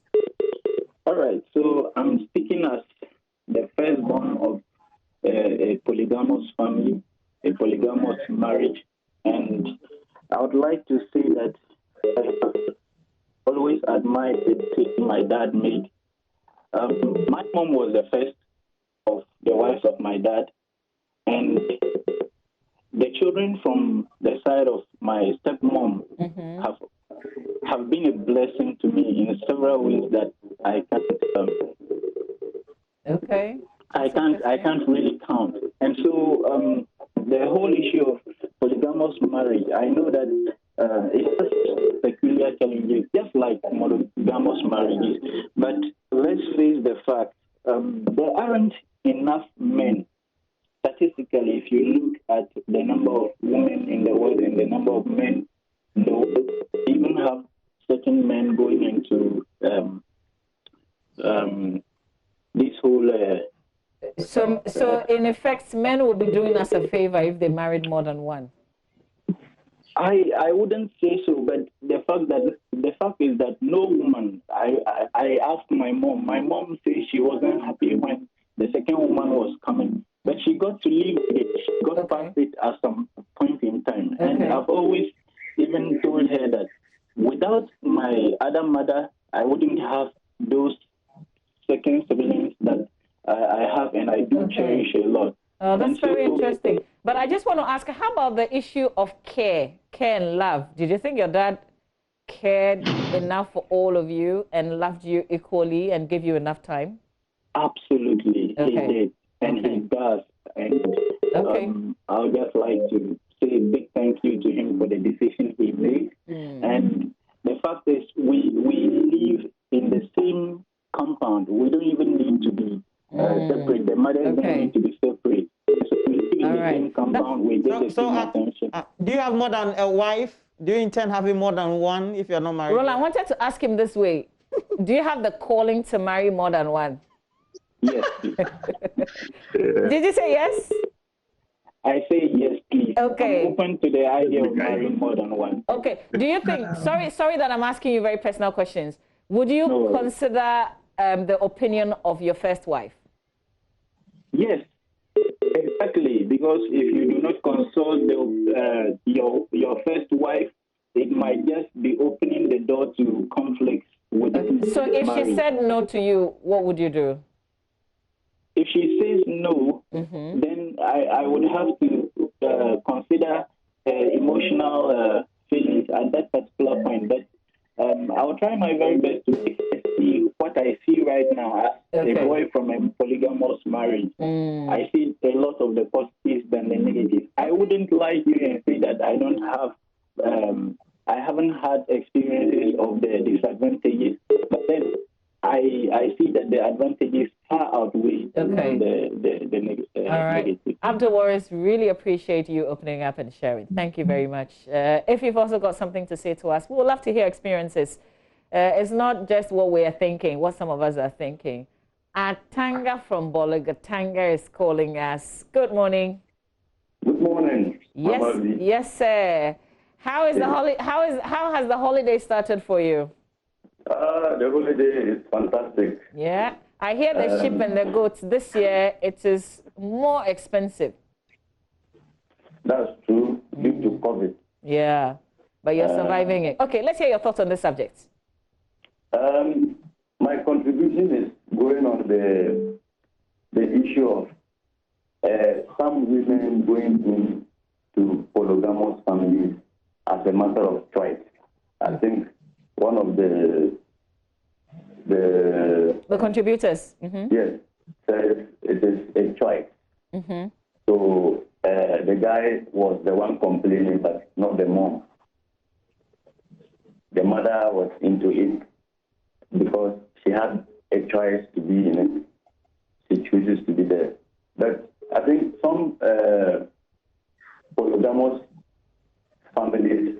happened not as a matter of choice. The woman got married to the man, and sometimes out of conflict between the two of them, the man decides to add another wife.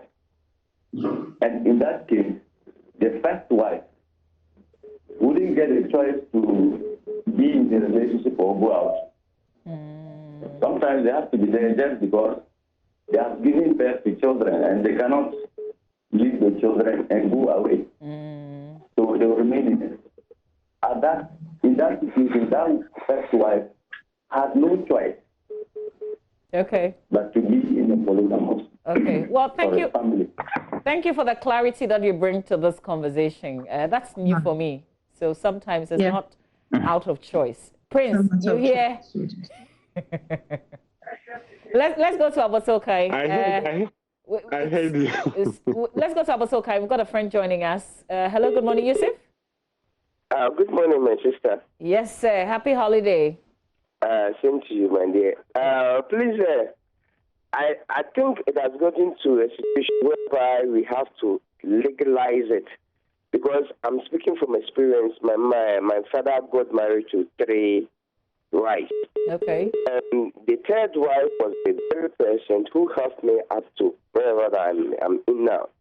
My second sister, too, is working at Cuba Airlines.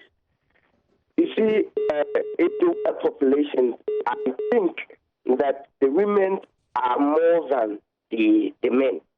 And what about those women who could not, one way or the other, get husband? If we are going to share according to the men, how many women would you think that a man should have gotten? You see, polygamy in one way or the other, it is good. But in certain circumstances, we have to be circumspect. Because we shouldn't, sometimes some people try to use religion to impede polygamy. But I don't see anything wrong with polygamy because it has really, really helped me a lot. I have a shop at Abosokai, and my stepmother was the one who opened it for me. Had it not been my father making that decision, what would that be? So I think polygamy, we shouldn't despise by polygamy. Okay, so just personal on this, how many wives would you have yourself? God willing, if God able to extend my boundaries, I can able to marry 5 wives. If I could take care of them, it's a blessing to me. But your father did 3. You're going to go for 5? I thought you stick to what your father did. Come again. I said your father did 3, but you said you do 5. Oh, I have to take the lead because what he did affected me. Okay. All right, Yusuf. Thank you very much for sharing. Our last call, though, is Dr. Adani. Good morning, Doc. Dr. Adani. Yes, sir. Thanks for joining us. Let's hear your thoughts. Very happy Eid Adha. Wait, Ron, am I supposed to say Barka da Sallah? Yeah, Barka da Sallah. Barka da Sallah. From Tamale. Great. Okay, now let's hear your thoughts on this conversation. Yeah, I see the positive aspect of the polygamous marriage. Currently, my father had 4 wives. Okay. And we are not less than 24 kids. Okay. 5 girls, 19 boys. All living in the same compound? Yes. Okay. And of course, the least qualification is HND from the house. And we are living very happy. And our siblings, we are very happy living together. And I don't see anything wrong with marrying 2 wives. Okay. The issue to this morning has been care and love. So do you feel that he has time for all the children and he cares equally for all of you? Of course, in terms of care, you care for everybody. But in terms of love, it's subjective. Even you yourself, if you are married to your husband and you give birth to 3 kids, the love for the 3 kids is going to be different. It cannot be the same. So in that case, you cannot equate it that you love them equally. You have somebody who is more attached to your heart, somebody who is not more, but you love all of them and care for all of them, even if you marry only one. Okay. So for that one, it has nothing to do with Care is there, love is there, but you cannot love things equal. Even materials for dresses that you wear. Well, Dr. Andani, thank you very much for sharing your experience with us. We're grateful. Our last caller, James in Ashaman. Hello, James. Hello, James.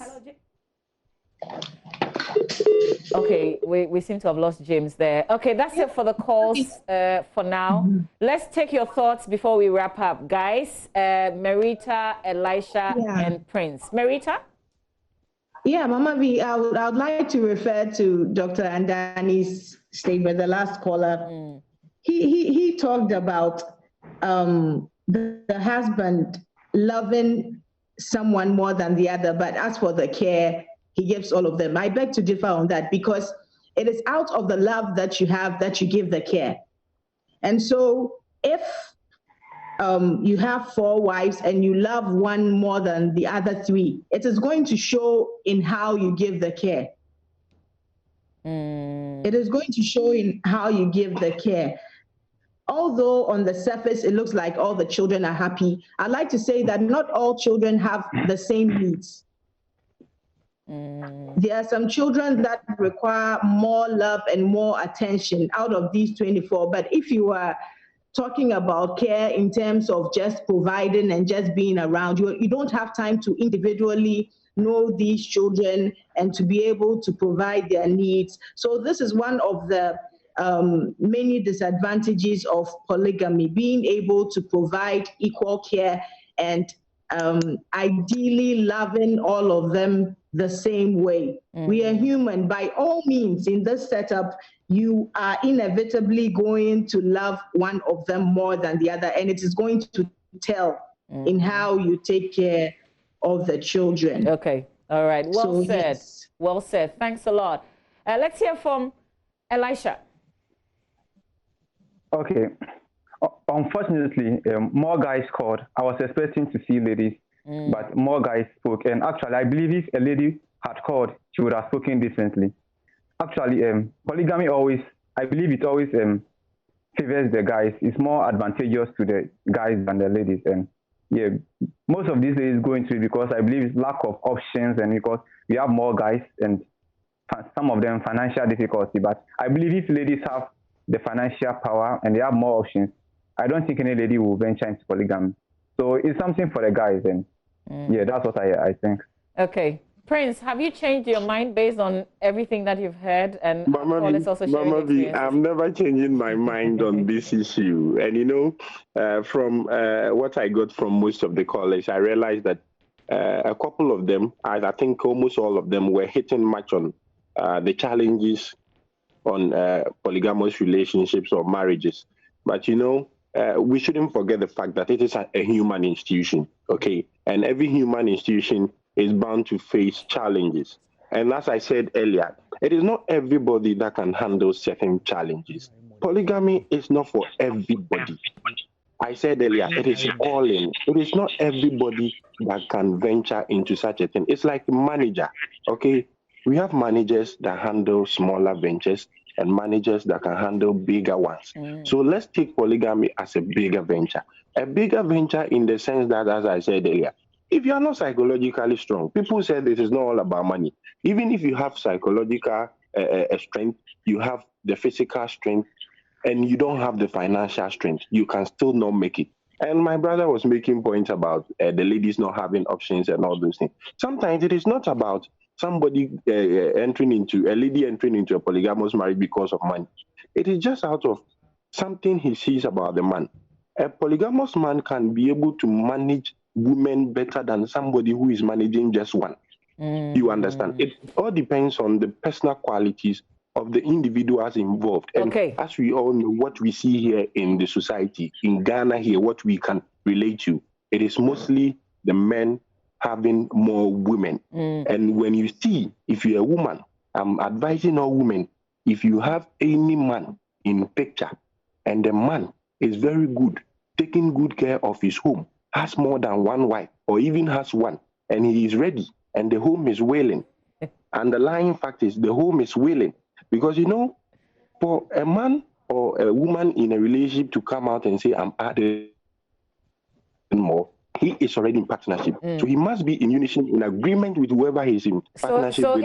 If the home is willing, what should the woman do? If the man is willing, what should the woman do? Because you were given an advice. I just want you to conclude. Yes. That if the two parties agree that let's bring one more player, one more person, one more partner into our relationship, really and freely go and join. Okay. It is better to be with a better man who is handling and doing things very well than to be with someone who has nobody. It doesn't give you anything. Thank you for the advice, Prince. I'm tempted to ask you though, finally, are you going to do more than one? As I said earlier, the calling is still coming. If I receive it and I think it is the right calling, I will think about it. let us know, Marita. Let us know, Marita and myself. When you get the calling, let us know. Then we'll see if we can join. I will do that. But you know, as the calling is still in the pipeline, we can be filing applications. Well, thank you, guys. Elisha, thank you so much, Marita. Right, it's been good seeing and talking to all of you. Thank you. Thank you so much, Mary. All right. Thank you. Enjoy the holiday. Please stay safe. All right, you too. All right. Okay, bye. Roland Walker, I will give you more money. So when would you, should I start inviting applications for you? I hope I get the money. I hope Felicia is not, I hope that Felicia is not watching this segment. Oh, but even if she's watching, there's nothing wrong I've done. I'm saying that if I had more money, I would have committed to it, but I don't have it. So. No, so I'm going to make sure that you get more money. Sure. Sika like how much? Oh, it has to be big. So should I announce like we're inviting applications? Oh no, I'm not. Please, I don't have the money yet. But well, I'm sure that even if I had the money, I wouldn't be short of applications anyway. Hey, you're hot. That's our Relationship Friday conversation. We hope that you've learned a thing or two, and we hope that we're making your holiday. This is Joy News. You're watching the AM show. It's the holiday edition. We've got a fantastic band that's been dishing out good live music as you stay safe wherever you are enjoying the holiday. So stay with us. Wait. I wanted to say, you know Moses Akobotu, the graphic communications group regional correspondent for the Western Region, Daily Graphic. Secunde. He says that, let me read this. Africans are polygamous in nature. The imperialists imposed this one man, one machete on us. Moses, I'll tell your wife. Hey, Moses. I see all of you who wish that, you know, either some people are saying legalize, or if the women, if we said go ahead, I can imagine the number of men who would start running. They have people lined up already. They're just waiting for us to just nod, and that's it. They'll open the floodgates. But thank you very much for hanging out with us with this conversation. We've got Maxwell Agbabarola. I mentioned earlier that the prices of sheep, goats, we shared a bit in our news, but it's getting really expensive. Not everybody can celebrate the Eid al-Adha, not the way that they had done it in previous years. COVID-19 is making things even a lot more difficult with the borders also shut. So Maxwell is roving. This is the Eid al-Adha roving, and he will be bringing us his report live. We've also got some show business for you, and of course, great live music. So stay with us. This is the place to be.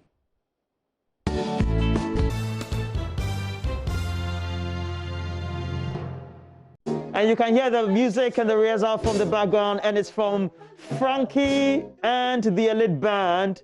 And what they are doing is just making sure we all get ready for the next one. Make sure we get good rendition. But before we do that, let's go to Maxwell Agbagba. He is coming from a market near you, and we're sizing up all the prices when it comes to the Eid and what it is. Well, Maxwell, what do you have for us? Where are you exactly? Some sheep around. Yeah, Roland, we are at a livestock market. You know that Eid al-Adha really, livestock really plays, you know, a big role when it comes to the celebration of Eid al-Adha. More especially also because it is to commemorate God, Allah's, you know, command to Prophet Ibrahim, when he tested his faith, his loyalty in him, and asked him to sacrifice, his first son to him. Later, we know that Prophet Ibrahim, an angel, directed a goat to Prophet Ibrahim. But by that time, Prophet Ibrahim had actually respected that decision to sacrifice his only son.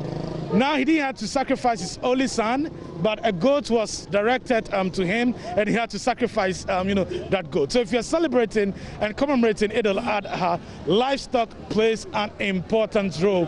And you speak to our Muslim brothers, they will tell you the important role that livestock plays. Also, Eid al-Adha, we know, commemorates the end of Hajj. And as you can see here, people are here in this livestock market. A lot of them getting ready, to buy some of them and take them away. Let me speak to this one, sir. You're welcome to join us. Thank you. Great. So tell me, how is the celebration going for you, and what are you looking forward to buying from this market? Yeah, I'm trying to get a sheep for my mom. Oh, okay. And there's a holiday for Muslims. Oh, okay. Yeah, so we're trying to celebrate it very nicely in the Muslims way. Okay. I know you've been asking for the prices of some of the livestock that you found here. How much are they going for? Is it what you expected? Sometimes that's how it is. Prices goes up, down, but you just have to buy what your money is up to. Yeah. It's up to, you have to have 2,005, 1,005, whatever. But if you have 1,000, you have to buy the one. You have to buy the 1,001. Yeah. If you want to buy 2,001, there are some people that can buy about 3,000. Some are buying cows and other things. But it seems we have to go for the sheep. Then we are trying to see the prices are somehow it's okay. Okay. So, thank you. Thank you very much. Okay. So let's go in there. Let's speak to the people who've come here to come and buy, some of this livestock. As you can see from the other side also, quite a number of people also gathered there doing business they're trying to buy. We were quite impressed by the numbers that we saw, here. But one of the sellers I spoke to was actually telling me about how coronavirus has impacted the market, negatively impacted the market. And I was surprised to hear that in previous years you find a lot of people here, but the numbers have reduced, as the seller was telling me. So you're welcome to join us. Thank you very much. Yeah, you were telling me earlier that you don't have a lot of people coming to the market like it used to be. Yeah, the whole thing has spoiled. There's nothing in this system. We are just here since the day before yesterday up to now. They're not buying. We are just there. All of us, we are standing. No one is coming to buy. If they come, they'll say the money is high. The money is high. The money is high. The safety is very high. We can't bring the animals here. Everything is spoiling. Nothing is in the country. Okay, so wait, how much are you selling this one, for instance? How much? This one is 2,600. 2,600. Okay. And this one is 2,800. Okay. Previously, last 4 years, it wasn't like this. We could get something like this, 1,500. But now, because of the rate of the coronavirus and they've closed all the borders, safer is very high. So this one like this, you can't sell it less than 2,000. Okay. So that's the problem right now. Okay. We are facing a lot of hell right now. Initially I was struggling to understand how, coronavirus pandemic would affect prices even here. And now you're telling me that because of the closure of the border, it's difficult to. So how do you get them now? Do you have to rely on? How do you get them? The ones that we read that we are using, because they can't bring animals inside. This is the one we are rearing. So it's very expensive. Wow. And the buyers are not willing to. The buyers are not buying because it's too expensive. The buyers are not buying. It's very, very expensive. So when they come, they go. When they come, they go. Nothing is there. Since in the afternoon, yesterday, I didn't get anything. Up to now, I don't have anything in my pocket. I want to see what God will do today.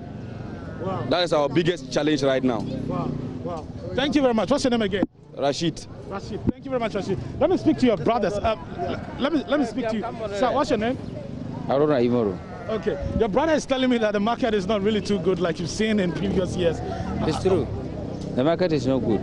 When I came here from since last 2 weeks, until now, I don't sell anything now.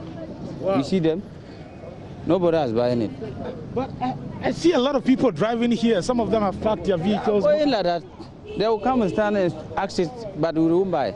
They say the thing is the money is too high, so we don't know how to do. The president don't even care about us. You see, so we pleading the president to pay the workers so that they will come and buy the tents. Okay. Yeah. Okay. So okay, great. So when the people come here, they complain that they don't have. They say the government no pay them, so they don't have money to buy. So if they don't get money, why we cannot sell the tents? Okay. So how much are you selling yours? I'm selling 2,000, 2002, 2005. Okay. Yeah. Okay. I pray that later in the day the market will be good for you. Yeah. Thank you. Okay, great. Thank you. So you just heard that. What is going on in this livestock market? A lot of the people, sellers here, are complaining that the market is not too good.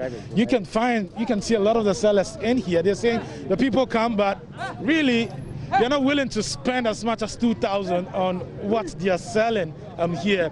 And they try to draw the link between how the coronavirus pandemic is also negatively impacting business here at this livestock market. Well, thank you very much, Maxwell Agbagba, coming right here from that livestock market close to us at Alajo. But it's where we have to bring you the latest when it comes to the world of showbiz. And we do know that we'll have some great highlights for you. But Frankie is ready with some rendition, and then we'll come in with Kadi also having another great performance with an artist. And Frankie, you can start straight away. Let's have some good tunes right here as an ambience. Baby, it's you, yeah.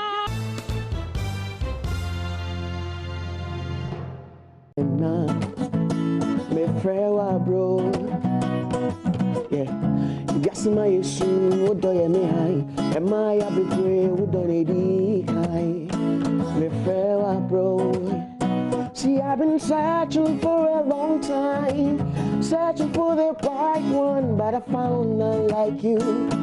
Oh, girl, oh, day, would I move for? Oh, day, would I meet you? Yeah. So many wow. If it's a man, send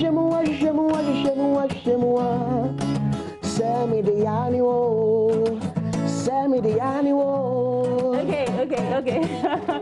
That's a very nice tune from Sugar Lord, and thank you very much for coming to our show this morning. And what song is that? Is that on your... Media. Yeah, that's my first song I released some time back.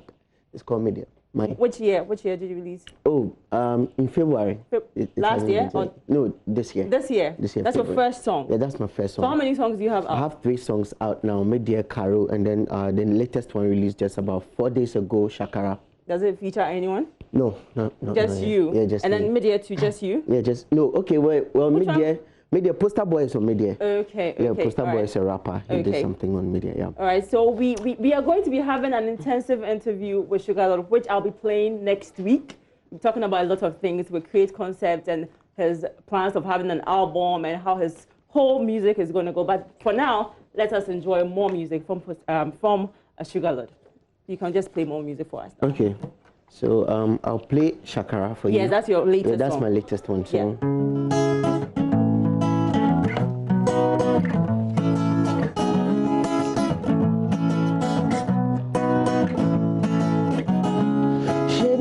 Say body no be firewood, baby, oh. I no go lie me, I no go do shakara, oh, baby, oh. Only your water go fit to the quench fire, oh, baby, oh. I go fit to spending my money, give you cassava, shower my love on you. I go fit to kill the person, I go shamayama for you, oh. I go fit to kill the person, I go shamayama.